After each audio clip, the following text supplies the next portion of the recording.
இதில் முதலாவது உரையாடலுக்கு ஆச்சாரியா பூமானந்த சங்கரி அவங்க புத்தி யுக்தசிய என்று யாரை குறிப்பிடுகிறார், அவருடைய மனோபாவனை எப்படி இருக்கும்ன்ற இரண்டாவது அத்தியாயம் 66வது ஸ்லோகத்துல பகவான் யாரை குறிப்பிடுறாரு, அந்த மனோபாவனை எப்படி இருக்குங்கிறத விளக்கம்.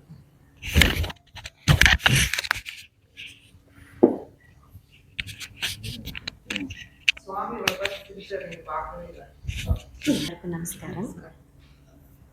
இன்னைக்கு பகவத்கீதையில 2வது அத்தியாயத்துல காலையிலிருந்து ஆச்சாரியர்கள் எல்லாம் அப்படியே வரிசையா ஸ்லோகங்களை பார்த்துக்கிட்டு வரோம்.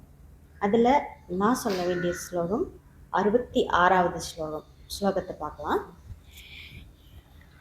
நாஸ்தி புத்தி அயுக்தஸ்ய ந அயுக்தஸ்ய பாவனா ச அபாவயதஹ சாந்திஹி அசாந்தஸ்ய குதஹ சுகம்.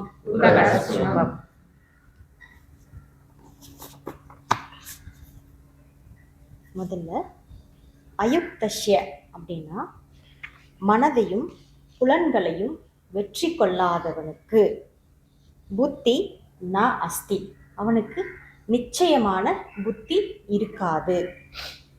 அப்புறம் அயுக்தஸ்ய அப்படின்னா மறுபடியும் உறுதியான புத்தி அற்றவனுக்கு பாவனாச்ச, மனதில் பாவனையும் பாவனாச்ச இருக்காது. அபாவயதக ச அபாவயதக சன அவ்வாறே அபாவயதக இருக்காது, பாவனை இருக்காது. சாந்திஹி, சாந்தினா என்ன? அமைதி. அசாந்தஸ்ய, அவ்வாறே மனதில் பாவனையற்றவனுக்கு சாந்தியும் இருக்காது. அப்படி சாந்தி இல்லாதவனுக்கு சுகம் குதக, ஏது சுகம் அப்படின்னு இந்த ஸ்லோகம் நமக்கு விளக்குது. ஸ்லோகத்துக்கு போலாம். மனதையும் புலனையும் வெற்றி கொள்ளாதவனுக்கு நிச்சயமான புத்தி இருக்காதுங்கிறாரு. இப்போ முதல்ல மனசை பத்தி பார்ப்போம். மனசுன்னா என்ன, அதற்கு தேவையான விஷயங்கள் எல்லாம் எங்க இருந்து வருதுன்னு பார்த்தோம்னா, மனசுக்கு என்ன ரூபமானது மனசுன்னு காலையில சுவாமிகள்லாம் சொல்லும்போது எனக்கு ஒரு திட்டம் உண்டாச்சு. மனம் என்ன ரூபம்னா, அது வெறுமனே எண்ணமா இருந்து அது செயல்பட முடியாது. அப்ப அந்த எண்ணத்துக்கு யாராவது ஒருத்தவங்க விஷயங்களை இன்புட் பண்ணணும், விஷயங்களை சேகரித்து வச்சிருக்கணும். அவங்க யாருன்னு பார்த்தா சித்தந்தான் விஷயங்களை சேகரித்து வச்சிருக்கிறவங்க. நல்லது, இது சுகம், சுகமின்மை, இதை நினைவு வச்சுக்கோ அப்படின்னு பலவிதமான சுகரூபமான அல்லது அசாந்தி, அதாவது சுகமின்மை ரூபமான விஷயங்களை சித்தம் சேகரித்து வச்சிருக்குது. இப்போ இந்த சித்தத்திலிருந்து தான் மனசுக்கு தேவையான எண்ண ரூபமான விருத்திகள் எல்லாம் அங்கிருந்து தான் வாங்கப்படுகிறது. இந்த மனம் என்ன பண்ணுது? சித்தத்திலிருந்து எண்ண ரூபமான விஷய விருத்திகளை எப்போதும் வாங்கி கொண்டே இருக்கிறது. எது மாதிரி வாங்குவார் மனசு? எப்பவுமே தனக்கு சுகங்களை உண்டாக்கக்கூடிய விஷயங்களை மட்டும்தான் அங்கிருந்து எடுத்துக்கொள்றாரு. எடுத்துட்டு சும்மா இருக்க முடியுமா? அந்த சுகத்தை இவர் அடையணுமல்ல, அதுக்கு என்ன பண்றது? புலன்களை ஏவி விடணும். புலன் போயிட்டு வெளியே இந்த இன்பத்துக்கு தேவையான நுகர்ச்சி பொருள்களை அது சம்பந்தப்படும் போதுதான் இந்த மனசுக்கு சுகம் கிடைக்குது. அப்ப இந்த புலன் என்ன பண்ணியாகணும்? வெளியே இன்பத்தை தேடி ஓடணும். இப்ப இன்ப நாட்டம் இதுக்கு பல விதங்கள்ல ஓடிக்கிட்டே இருக்கணும். ஏன்னா மனசு என்ன நினைக்குதுன்னா, எப்படியாவது நான் நிறைவடைய வேண்டும். மனதினுடைய ஒரு தன்மை சுகத்தை நாடுறது. அதே சமயம் இந்த நாட்டத்தினால எனக்கு நிறைவும் வரணும்னு மனம் ஓடிக்கிட்டே இருக்குது. அப்ப அதுக்கான கருவிகள் யாரு? ஆயுதனம் யாரு அப்படின்னா, ஆயுதனம் சாதனம்னு சொல்லலாம். சாதனம் யாருன்னா புலன்களை தான் அது சாதனமா பயன்படுத்தி ஆகணும். இப்ப இந்த சாதனங்கள் எல்லாமே ஒரே நோக்கத்தில் சென்று அதற்கான இன்பத்தை கொண்டு வந்து கொடுத்துச்சு அப்படின்னா இந்த மனசுக்கு திருப்தி வருவதில்லை. பலவிதமான இன்ப நாட்டங்களுடைய மனசுக்கு திருப்தி வருவதில்லை. ஏன்னா இது தேடுற விஷயங்கள் எல்லாமே தற்காலிகமாக நிறைவை தரக்கூடியதாக தான் இருக்குது. இந்த புலன்களும் இந்த மனதும் நாடி போவது எல்லாமே தற்காலிகமான நிறைவை தரக்கூடியதாக தான் இருக்குது. அதனால இந்த மனசுக்கு நிறைவு என்பது கிடையாது. இப்ப நிறைவில்லாத மனசு என்ன பண்ணும்? மறுபடியும் பழையபடிக்கு சித்தத்திலிருந்து வேற விதமான எண்ண விருத்திகளை எடுத்து வேற விதமா, இந்த ரூட்ல போன எனக்கு இன்பம் நிறைவாகல, இன்னொரு ரூட்ல நீ போ, எனக்கு இன்பம் கிடைக்குமான்னு பார்க்கலாம். கம்பெனியில கொடுக்குற தேனெல்லாம் எனக்கு பிடிக்கல, மலங்காட்டுல யாரோ தேன் எடுத்துட்டு வந்து கொடுக்குறாங்களாமா, நேரடியா தேன் விற்பனை பண்றாங்க, அவங்க கிட்ட போய் வாங்கிட்டு வரலாம். அப்போ பாருங்க, இங்க இருக்கிற பொருள் எனக்கு பிடிக்கல, இப்ப வேற பக்கம் போன்னு சொல்லி விருத்திகளும் என்ன ரூபமா மனதிலிருந்து உந்தப்பட்டு புலன்களை வெளியே தள்ளுகிறது. இப்படி சதா காலமும் ரெண்டும் மாறி மாறி மாறி மாறி புத்தியை மனசையும் தீட்டிக்கிட்டு பலவிதமான ஆசை அம்புகளை எடுத்துக்கிட்டு இந்த உலகத்துல சதா காலமும் எய்த வண்ணமே இருக்குது. இதுக்கு முடிவே இல்லை. இப்படி முடிவில்லாத மனதும் புலன்களும் எப்படி ஒரு நிலைப்பாட்டில் இருக்க முடியும்? இப்ப நிலையில்லாத மனசையும் புத்தியும் பார்த்தோம். அதுக்கு அயுக்தஷ்ய, இந்த நிலையில்லாத புத்தி மனசுனால வெற்றி கொள்ள முடியுமா? வெற்றினா என்ன வேணும்? ஏதோ ஒன்றின் மீது இலக்கு இருக்கணும், ஒரு அம்பு விடணும். அப்போ ஒரு அம்பு இருந்து ஒரு இலக்கு இருந்ததுன்னா நான் அதை விடும்போது அது எனக்கு இருக்கிறது ஒரு அம்புதாயே, இதை மிஸ் பண்ணிட்டீன்னா உன்னோட வெற்றி போச்சு. அப்பனா அவன் அந்த அம்பை எப்படி யூஸ் பண்ணுவான்? ரொம்ப கவனம். புத்தியா யுக்தசிய, நல்ல தீட்டப்பட்ட புத்தி மூலமா அந்த அம்பை அவன் பயன்படுத்தி வெற்றி அடையவான். இருக்கிறது ஒரு வெற்றி, ஒரு இலக்கு. ஆனா இவங்கிட்ட என்ன இருக்குது? ஆசைகள் பலவிதமா இருக்கிறதுனால, பல பல வழிகளும் வாய்ப்புகளும் இருக்கிறதுனால அவனுக்கு வெற்றி என்பது இல்லை. இப்ப முதல் அயுக்தசிய அப்படிங்கிறதுக்கு புலனையும் மனதையும் வெற்றி கொள்ளாத நிலை. ரெண்டாவது என்ன சொல்றாரு? இப்படிப்பட்டவனுக்கு நிச்சய புத்தி இருக்காது. நிச்சய புத்தின்னா என்ன? நிச்சயம்னாலே இலக்கு, ஒன்றான இலக்கு தான் நிச்சயம். இப்போ ஒருத்தர் டாக்டருக்கு படிக்கிறாரு, அவருக்கு என்ன நிச்சயமா இருக்கணும்? நல்லா டாக்டருக்கு படிச்சு, இப்பெல்லாம் வேற நீட் தேர்வு வேற வைக்கிறாங்களாம், அந்த நீட்ல நல்லா பாஸ் பண்ணணும், பாஸ் பண்ணி அவர் நல்ல டாக்டர் ஆகணும், டாக்டராகி அவர் படிச்ச படிப்புக்கு ஏற்ற மாதிரி மருத்துவ தொழில் பார்க்கணும். இதுதானே அவருக்கு நிச்சயிக்கப்பட்டது. ஆனா அந்த புத்தியில இருந்து அவர் மெல்ல நழுவி, இல்லை எனக்கு இப்போ டாக்டர் படிக்கிறான், ஆனா படிக்கிறதுக்கான நேரம் இல்லை, நீட் தேர்வு வேற எழுத சொல்லிட்டாங்க, அதுக்கான போதுமான ஒரு பலம் எனக்கு இல்லை, அதனால நான் என்ன பண்றேன்னா பக்கத்துலேயே இந்த கொஞ்சம் மெடிசன் சம்மந்தமா படிச்சுட்டா கொஞ்சம் சுலபமாமே அப்படின்னு சொல்லி தன்னுடைய இலக்கை கொஞ்சமா தாழ்த்திக்கிறார். அப்படி தாழ்த்தும் போது ஒருமுனைப்பட்ட புத்தி அவருக்கு இல்லை. அப்போ இலக்குகள் மாறி மாறி போகும்போது அவருக்கு அங்கு ஒரு முடிவான தீர்க்கமான புத்தி இல்லை. அப்படி புத்தி இல்லாதவனுக்கு, அப்படிப்பட்ட உறுதியான புத்தி இல்லாதவனுக்கு மனதில் பாவனை தோன்றாது. என்ன பாவனை தோன்றாது? பாவனைனா இங்க நிதித்தியாசனத்தை பத்தி சொல்றாங்க. நிதித்தியாசனத்துல நம்ம எப்படி வாழ்வோன்னு காலையில பார்த்து எடுத்ததுமே, காலையில நம்ம காந்தி சுவாமிக்கு அப்புறமா செந்தில் சுவாமி சொன்னாங்க, அந்த நிதித்தியாசன நிலையிலிருந்து வாழக்கூடியவன் எப்படிப்பட்ட மனநிலையில் வாழ்வான்னா, ஒரே வார்த்தையில சொல்ல போனா திருப்தியான மனநிலையில் வாழ்பவன். இப்ப திருப்தியான மனநிலை உள்ளவனுக்கு பேரு தான் பாவனை உள்ள மனம். இப்ப இந்த பாவனை எப்படி வரும்? திருப்தி எப்படி வரும்னு பார்த்தா, இலக்கு ஒன்றாயிருந்து அவன் ஏது அந்த இலக்கை அடைய வேண்டிய நோக்கு ஒன்று இருந்துருச்சுன்னா அவன் மனம் ஆசைப்பட்ட வழியெல்லாம் போகாமல் ஒரே இலக்கின் மீது குறிவைத்து அவன் அதை அடைவான். ஆனா இங்கே அவனுக்கு புத்தியற்றவனுக்கு, அப்படிப்பட்ட உறுதியான புத்தி இல்லாதவனுக்கு பாவனை தோன்றாது, மனதில் திருப்தி வராது. இப்ப இந்த திருப்தி வரணும் அப்படின்னா என்ன பண்ணணும்? அவ்வாறே ஒரு நிமிஷம் சுவாமி, ஒவ்வாறே பாவனையற்றவனுக்கு அமைதியும் ஏது. இப்ப இந்த திருப்தி இல்லாதவனுக்கு அமைதி ஏது? அவன் எங்கே சென்று அமைதியை அடைவான்? இப்ப சதா காலமும் மனசில் எரிமலை போல உள்ள விஷயங்கள் கொந்தளிச்சுக்கிட்டே இருக்குது. அந்த கொந்தளிக்கிற எரிமலைக்கு பேரு காமம்னு பேரு. இந்த காமம் விதவிதமான ஆசை ரூபமாக வெளியே வந்து கொண்டே இருக்கிறது. இப்போ அது பலவிதமான திசைகளில் உன்னை சிதறடிச்சு கொண்டே இருக்குது. அப்படி சிதறடிச்சு கொண்டே இருக்கிற மனசுக்கு சாந்திங்கிறது இல்லவே இல்லை. இந்த சாந்தி இல்லாத மனசுல பாவனை எப்படி உண்டாகும்? பாவனையும் தோன்றுவதற்கு வழியே இல்லை, வாய்ப்பே இல்லை. இப்படி சாந்தம் இல்லை, மனசுல திருப்தி வர்றதுக்கும் வாய்ப்பில்லை. இப்படி உண்டானவனுக்கு சுகம் எப்படி கிடைக்கும்? சுகம் கிடைக்கிறதுக்கும் வாய்ப்பு இல்லை. சுகம்னா எது சுகம் இல்லைன்னு தெரிஞ்சாதானே, எது சுகம்னு தெரிஞ்சாதானே சுகம் இல்லை எதுன்னு தெரியும். எது நமக்கு சுகத்தை கொடுக்குது? பல நேரத்துல நமக்கு எது சுகம்னு பார்த்தா நல்லா தூங்குறது தான் என் சுகம். நம்ம இந்த விவகாரத்துல என்னென்னவெல்லாம் இன்பம் அனுபவிச்சாலும் தூக்கத்துக்கு மீறின சுகம் ஒன்றும் இல்லைன்னு நினைக்கிறோம். தூக்கத்துல என்ன நடக்குதுன்னா, நம்மளுடைய மனசு நமக்கு எடுப்படி வேலை பார்க்கறது இல்லை, நம்மளுடைய புத்தி நமக்கு எடுப்படி வேலை பார்க்கறது இல்லை, சித்தமும் வேலை பார்க்கறது இல்லை. யாரும் நமக்காக இந்தான்னு பூஜா தூக்கிட்டு வர்றதில்லை. இப்போ அதனால அந்த இடத்துல ஒரு பெரிய சுகம் நிலவுது. இந்த சுகத்துக்கு கம்பேர் பண்ணி தான் நம்மளுடைய நிதித்தியாசன சுகத்தையும் ஒப்பிட்டு சொல்றாங்க. ஏன்னா ஏதோ ஒன்றை காட்டி தான் இந்த சுகம் இப்படி இருக்குன்னு ஒப்பிடுறாங்க.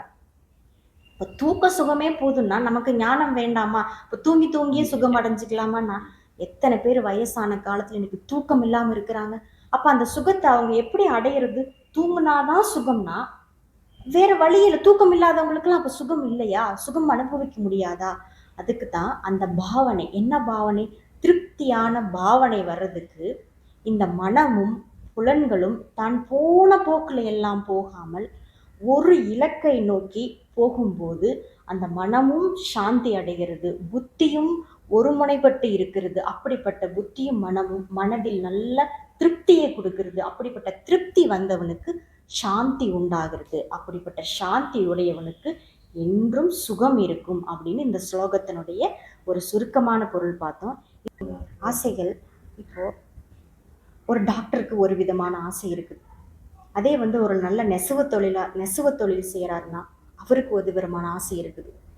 அப்புறம் வேற என்ன தொழில் பண்ணுறாங்க? நல்லா படிக்கிற குழந்தைகளா இருந்தால் நல்லா படித்து இன்னைக்கு நான் நல்ல மார்க் எடுக்கணும்னு ஆசை இருக்குது. இந்த ஆசை எல்லாமே அவங்களுக்கு ஒரு இலக்கு. நான் இன்னைக்கு 100 மார்க் வாங்கி ஆகணும்னு இலக்கு இருந்துருச்சுன்னா அந்த ஆசையும் அவங்களுக்கு சாந்தமான மனசில் போகுது. இந்த இடத்துல நான் இன்னொன்று சொல்ல விரும்புகிறேன். இந்த சாந்தமான மனதுக்கும் நிச்சயிக்கப்பட்ட புத்திக்கும் பகவான் 2 விதமான வாழ்க்கை முறைகளை கொடுத்துருக்கிறாரு. அந்த 2 விதமான வாழ்க்கை என்னன்னா, ஞான யோகேன யோகினாம் கர்ம யோகேன ஞான யோகேன சாங்கியானாம் கர்ம யோகேன யோகினாம். என்னால் 2 விதமான பாதைகள் கொடுக்கப்பட்டது. ஒன்று கர்ம யோகம், இன்னொன்று ஞான யோகம். இப்போ இந்த ஞான யோகமும் கர்ம யோகமும் என்ன பண்ணுதுன்னா, பெரும்பாலானருக்கு ஞான யோகத்தை பகவான் கொடுக்கிறார். இன்னும் சில பெரும்பாலானருக்கு, அதாவது அர்ஜுனன் போன்ற சத்திரியர்களுக்கோ அல்லது இந்த மாதிரி போர் செய்து நாட்டை காப்பாற்றக்கூடிய அரசர்களுக்கும் சரி, மருத்துவம் செஞ்சு நோயாளிகளை காப்பாற்றுறதுக்கும், இராணுவத்தில் இந்த எல்லை பகுதிகளில் இருக்கக்கூடிய நாட்டை காப்பாற்றுறதுக்கும், இது மாதிரி இருக்கிறவங்களுக்கு எல்லாத்துக்குமே பகவான் எந்த மாதிரியான வாழ்க்கை முறையை கொடுக்குறாருன்னா கர்ம யோகத்தை கொடுக்குறாரு. கர்ம யோகங்கிற வாழ்க்கை முறை தான் உனக்கு வெகு சுலபமாக இந்த மனசாந்தியையும் ஞானத்தையும் அடைகிறதுக்கான வழிங்கிறார். நான் அறிவுக்கும் கர்ம ஆமாம் சொல்கிறேன். இப்போ 2 விதமான வாழ்க்கை முறை சொன்னீங்க இல்லையா? ஞான யோகேன யோகினாம், சாங்கியானா கர்ம யோகேன யோகினாம். இப்ப ஞானத்துக்கு ஏன் சாங்கியர்களை குறிப்பிடுறார்கள் அப்படின்னா, சாங்கியம் அப்படின்னாலே அறிவுடையவர்கள், அறிவார்வம் உடையவர்கள். அவங்க எப்பவுமே படிக்கணும், படித்த விஷயத்தை நல்லபடியாக கொண்டு மாணவர்கள்கிட்ட சேர்க்கணும், அல்லது தன்னுடைய அறிவு விசாலத்துக்கு எந்த மாதிரியான வழிகள் எல்லாம் இருக்குதோ அதெல்லாம் சாய்ஸ் பண்ணிக்கிட்டு அந்த அறிவு சார்ந்த விஷயத்திலேயே அவர்களுடைய நாட்டம் அதிகமாக இருக்கும். அதனால அவர்களுக்கு பேர் சாங்கியர்கள்னு பேர். அப்படிப்பட்டவங்களுக்கு பகவான் ஞான யோகத்தை வழங்குகிறார். இப்போ கர்ம யோகேன யோகினாம் அப்படின்னா என்னன்னா, கர்மத்தில் ஈடுபாடுடையவர்கள்.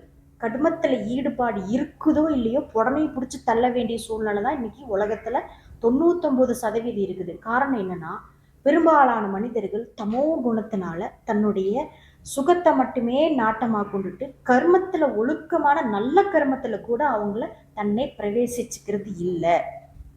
அதனால பகவான் என்ன சொல்றாருன்னா, நீ நல்ல கர்ம யோகியாக இருக்கிறார். இதுல விவேகானந்தர் அடிக்கடி சொல்வாராம், நீ ஞான யோகியா ஆகிறியோ இல்லையோ முதல்ல நல்ல கர்ம யோகியா இரு. மொத்த மொத்த உலகமும் சோம்பேறித்தனமா சோம்பி கிடக்குதுன்னு சொல்வாராம். அதனால இந்த கர்ம யோகங்கிற வாழ்க்கை முறை யாருக்கு பரிந்துரை செய்யப்பட்டது அப்படின்னா, நல்ல கர்மத்தை செய்து மன தூய்மை அடைந்து அவன் ஞானத்தில் உறுதியான நிலைப்பட்டிருக்கிறதுக்காக பகவான் கர்ம யோகத்தை கொடுக்கிறார். இந்த கர்ம யோகத்தை நான் எப்படி செய்வது, எப்படி செய்தால் அதனுடைய பலனான மனசாந்தியை அடைவது? எனக்கு கர்மயோகம் நான் செய்கிறேன், நான் கர்மயோக வாழ்க்கை முறையில் இருக்கிறேன்னு நிறைய பேர் நம்ம சொல்ல கேட்டிருப்போம். அவங்களுடைய வெளிப்படையான வாழ்க்கை முறையெல்லாம் பார்த்தோன்னா, உங்கள் கோவிலில் உழவார பணி செய்வது, அல்லது ஊரில் இருக்கிற இந்த பெருசுகளுக்கெல்லாம் கண் ஆப்ரேஷன் பண்ணி விடுறது, அல்லது அந்த ஊரில் இருக்கிற இந்த தெரு தெருவாக இந்த பிச்சை எடுத்துகிட்டுலாம் படுத்திருப்பாங்க, அல்லது குடும்பத்தால் கைவிடப்பட்ட பெரியவர்கள்லாம் எடுத்துகிட்டு போய் ஒரு அனாதை இல்லத்தில் சேர்க்கறது, இது எல்லாம் தான் கர்ம யோகம்னு ஒரு பொதுவான அர்த்தம் இருக்குது. கர்ம யோகம் அப்படிங்கிறது என்னன்னா, கர்மத்தில் நான் என் மனதுக்கும் என் புத்திக்கும் விருப்பு வெறுப்பு இல்லாத ஒரு நிலையில் நான் அந்த கர்மத்தில் பொருந்திக் கொள்வது. அந்த பொருந்திக் கொள்வதற்கு பேர் தான் யோகம்னு பேர். என்னை நான் ராகத்துக்கும் துவேஷத்துக்கும் அகப்படாமல் நான் பொருந்திக் கொள்வது. உதாரணத்துக்கு, நான் அதிகமாக படிக்க நினைப்பேன். காரணம் என்னன்னா, ஒரு விஷயத்த ஒரு முறை படிக்கும்போது என் மனசில் அது தெளிவாக பதியாது. அப்போது ஒரு விஷயத்த நான் குறைஞ்சது 4-5 வாட்டினாலும் திருப்பி திருப்பி படித்தாதான், ஓ இந்த கருத்து இதைத்தான் எனக்கு தெளிவுபடுத்த விரும்புதுன்னு நான் நினைப்பேன். இப்போ என்ன பண்ணுவேன்னா, புத்தகத்தை எடுத்து வச்சுட்டு அப்போ தான் இப்படியே அப்படியே மனசு மெல்ல விஷயத்துக்குள்ளே போகும்போது யாராவது ஒருத்தர் சுவாமிஜி இருக்காங்களா அப்படின்னு உள்ளே வருவாங்க. அல்லது யாராவது ஒருத்தர் சுவாமி எப்போ ஆசிரமத்தில் இருப்பாங்க, ஏதாவது விஷயங்கள்லாம் இப்போ கூட படிச்சுட்டு இருக்கும்போது இந்த கபோர்டெல்லாம் பாடுற விஷயத்துக்கு ஒரு ஃபோன் வந்தது. ஒரு ஃபோன் வரும்போது சடால்னு மனசு அந்த பக்கம் டிஸ்ட்ராக்ஷன் ஆகி அந்த கர்ம விவகாரத்தில் தாண்டி போய் விழுந்துருது. தாண்டி போய் விழும்போது இப்போ சாதாரணமான மனநிலையில் இருக்கிறவன் என்ன பண்ணுவான், அதாவது கர்மத்தில் பொருத்தம் இல்லாமல் தன் புத்தியையும் மனசையும் இருக்கிற கர்மத்தில் பொருத்தம் இல்லாமல் அது பொருந்தி இல்லாத நிலை இருக்கிறவங்களுக்கு என்ன பண்ணுன்னா, ஓ இப்போதான் எப்படியோ அந்த மனசை ஒருநிலைப்படுத்தி அப்பாடான்னு படிக்கலான்னு கொஞ்சம் இந்த நேரம் பார்த்து ஒரு ஃபோன் வந்துட்டு என் வேலையெல்லாம் கெடுத்துருச்சுன்னு அவன் உள்ள அப்படியே குமுறுவான், எரிச்சல் படுவான். ஃபோனை சுவிட்ச் ஆஃப் பண்ணி தூக்கி எங்கால் மூளையில் போடுறான்னு கூட பல நேரத்தில் கோபப்படுறதை நம்ம பார்த்துருக்குறோம். ஆனால் இந்த கர்ம யோகி அவன் என்ன பண்ணுவான்னா, அவன் நோக்கம் என்னவா இருக்குது, கர்ம யோகியினுடைய பலன் என்ன, அதனுடைய நோக்கம் என்னன்னு பார்த்தா மனசாந்தி தான். அந்த மனசாந்தி வேணுங்கிறதுக்காகத்தான் இவன் கர்மயோகத்தையே செய்கிறான். அப்போ அந்த சாந்தி முறையில் வாழ்கிறதுக்காக ஒரு பயிற்சியில் கர்மத்தை செஞ்சுட்டு இருக்கும்போது ஒரு ஃபோன் துபா தபான்னு கொதிச்சான்னா அவனுக்கு எங்கே சாந்தி உண்டாகுது? மனசில் ஒரே கோபமும், இவன் ஃபோன் பண்ணிட்டு அப்புறம் பேசிக்கிற அப்படிங்கிற போது உள்ள கொந்தளிப்பு தான் ஏற்படுமே தவிர சாந்தி உண்டாகிறது இல்லை. அந்த கொந்தளிப்பு இல்லாமல், சரி இப்போ இந்த ஃபோன் வந்தது, இதுக்கு என்ன பதிலோ சொல்லுவோம், அடுத்தது எனக்கு எப்போ வாய்ப்பு கிடைக்குமோ மறுபடியும் நான் படிக்கிறேன். இது என்ன ஆகுதுன்னா, உங்களுக்குள்ள வரக்கூடிய ராகத்தையும் துவேஷத்தையும் பேலன்ஸ் பண்ணியே வைக்குது. இந்த பக்கமும் போய் நம்ம விழுந்துட மாட்டோம், இந்த பக்கமும் போய் நம்ம விழுந்துட மாட்டோம். இங்கே விழ போகிற மாதிரி இருக்கும். இந்த கர்ம யோக வாழ்க்கை முறை உங்களை காப்பாற்றும். இல்லை, நான் செய்யறது என்னுடைய மன தூய்மைக்கான வாழ்க்கை முறை. அதனால் நான் இந்த பக்கம் சாய மாட்டேன். எனக்கு வாய்ப்பு இருந்தாலும் சரி இல்லாட்டாலும் சரி, படிக்கிறதுக்கு வாய்ப்பே இல்லாமையே போனாலும் சரி, ஆனால் என் மனதை நான் துக்கப்பட அனுமதிக்க மாட்டேன். அது வீழ்ந்து துவள நான் அனுமதிக்க போவதில்லை. அல்லது எனக்கு நல்லா வாய்ப்பு கிடைச்சிருச்சு, எப்பவும் 24 மணி நேரம் நீ கதவை சாத்திட்டு உட்காந்து படியப்பா அப்படின்னு சொன்னால், எனக்கு படிக்கிறதுக்கு சாலி டைம் கிடைச்சிருச்சு எனக்கு குத்தி கும்மாலம் போட்டுட்டு குதூகலப்பட வேண்டிய அவசியமும் இல்லாமல், எந்தெந்த நேரத்தில் கர்த்தவியம் அப்படிங்கிற முறையில் உன் கண் முன்னாடி கர்மங்கள் நிற்கிதோ, இது என்னால் செய்யப்பட வேண்டிய கர்மம்னு உங்களுக்கு முன்னாடி டிசைட் பண்ணி ஒன்று வந்துருச்சு அப்படின்னா, 2 பக்கமும் இப்படியும் சாயாமல், ராகத்திலையும் சாயாமல், துவேஷத்திலையும் சாயாமல், இந்த பொருந்திய சமமான மனநிலையோடு உங்களுக்கு கொடுக்கப்பட்ட கர்த்தவியத்தை செய்யும்போது அந்த நிலைக்கு பேர் கர்ம யோகின்னு பேர். இது முதல் நிலை. நான் இந்த பக்கமும் இல்லாமல் இந்த பக்கமும் இல்லாமல் கர்மத்தை கொடுக்கப்பட்டபடி செய்கிறேன் அப்படிங்கிறது முதல் நிலை. இப்போ நான் செய்கிறேன் அப்படின்னு செய்யும்போது ஃபஸ்ட். செகண்ட் பாயிண்ட் என்ன அப்படின்னா, கொஞ்ச நாளாக இதை நானும் செய்யவில்லை, பகவான் இங்கிருந்து என்னை செய்வதற்காக கூட்டி வைத்துள்ளார். இந்த இந்த ஆசிரமத்துல நீங்க இதெல்லாம் செய்யுங்கன்னு சொல்லி பகவான் என்னை இங்க கர்மத்துக்காக வைத்திருக்கிறாருங்கிற போது இப்ப இங்க நான் செய்கிறேங்கிற இந்த கர்த்தாவுக்கு கொஞ்சம் வேலை குறையும். ஏன்னா அப்பப்போ இவன் தான் கொடி பிடிச்சிட்டே நிற்பான். நான் தான் செஞ்ச பாத்தியா, நான் தான் செஞ்ச பார்த்தேன்னு ஒரு வெள்ளைக்கடியில நான் செய்கிறேன் எழுதி கட்டிட்டு ரிப்பன் கட்டிட்டு சுத்தி திரிவான். இப்போ இந்த ரிப்பனுக்கு வேலை இல்லை. நான் செய்கிறேன்ங்கிற எண்ணம் போய் இறைவன் எனக்குள்ள இருந்து இதையெல்லாம் செய்ய தூண்டுகிறார். அவர் எனக்கு இட்ட கட்டளை. அவர் கடவுளை நான் கண்ணில் பார்த்ததே இல்லையா? அப்ப கடவுளுக்கு சமமா இங்க நம்ம யாரை பார்க்கிறோம்னா, நீயே கடவுள்னு யார் காட்டி கொடுக்கிறாரோ அந்த குருநாதர் தான், அந்த சத்குரு தான் கடவுளுக்கு நிகராக நம் கண்ணுக்கு தெரிந்து கடவுளுக்கும் மேலாக நமக்கு அனுகிரகம் செய்வார்.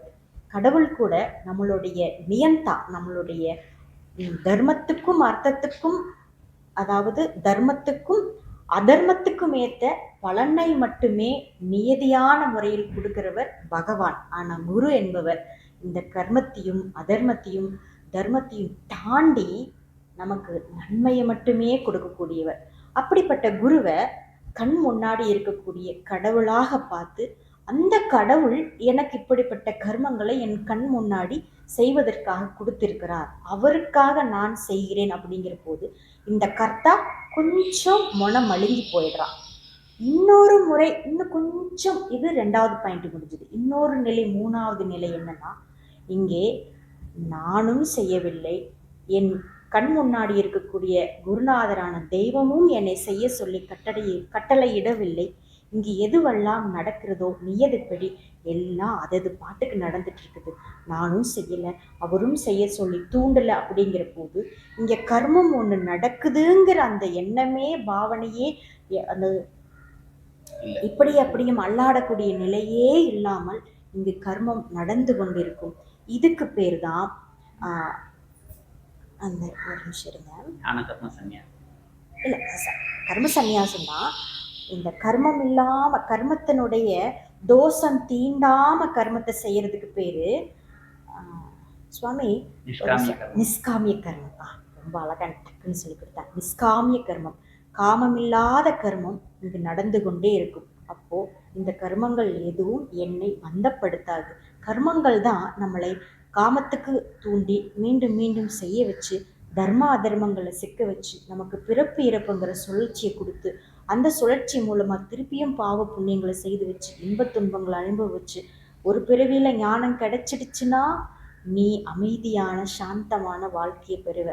ஞானம் கிடைக்கலனா திருப்பி திருப்பி ராகமும் தேசமும் பிறவிகள் தோறும் சுத்திக்கிட்டே இருப்ப. அதனால இந்த கர்ம யோகங்கிற வாழ்க்கை முறை நமக்கு இந்த உலகத்துல விவகாரம் செய்து கொண்டிருக்கிறவங்களுக்கு ரொம்ப பொருத்தமான லைஃப் ஸ்டைல். இந்த லைஃப் ஸ்டைல யார் ஒருத்தவங்க முறையா உண்மையா ஃபாலோ பண்றாங்களோ நிச்சயம் அவர்களுக்கு மனசாந்தியும் ஒருமுகப்பட்ட புத்தியும் இருக்கு. ஏன்னா இவங்களுக்கு சாய்ஸே கிடையாது.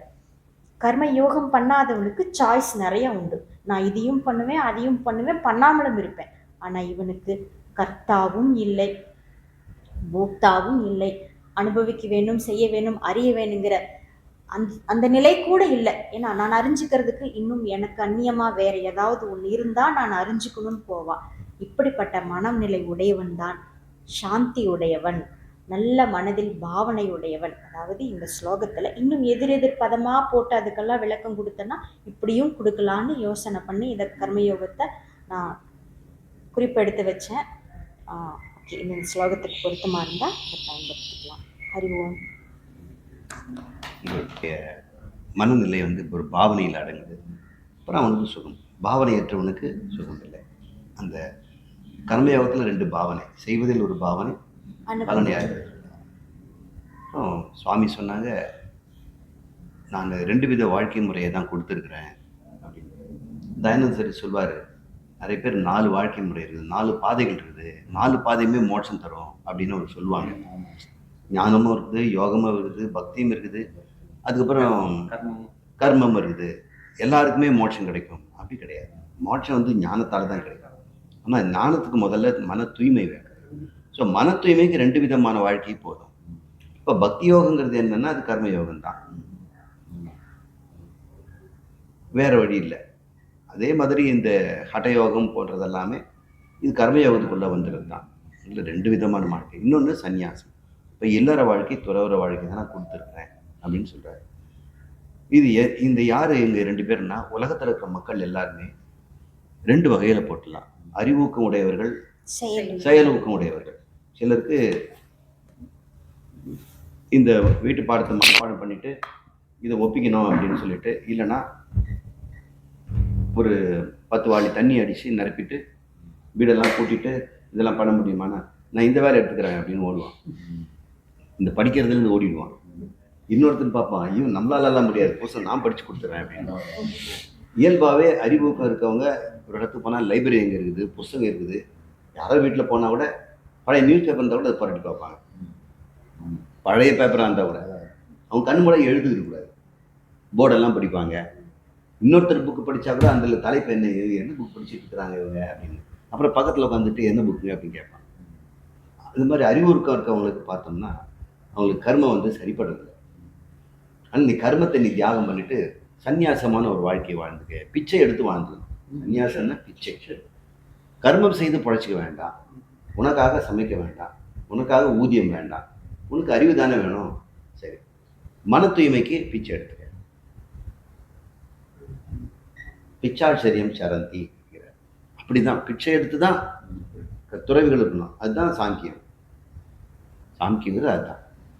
மீதி பேருக்கு நீ பிச்சைலாம் எடுக்கக்கூடாது, இல்லறத்தாசன் உழைக்கணும், உனக்கு தான் அந்த லாய்க்கு இல்லையா, உனக்கு இது நல்லா பொருத்தமாக இருக்கே அப்படின்னு சொல்றாரு.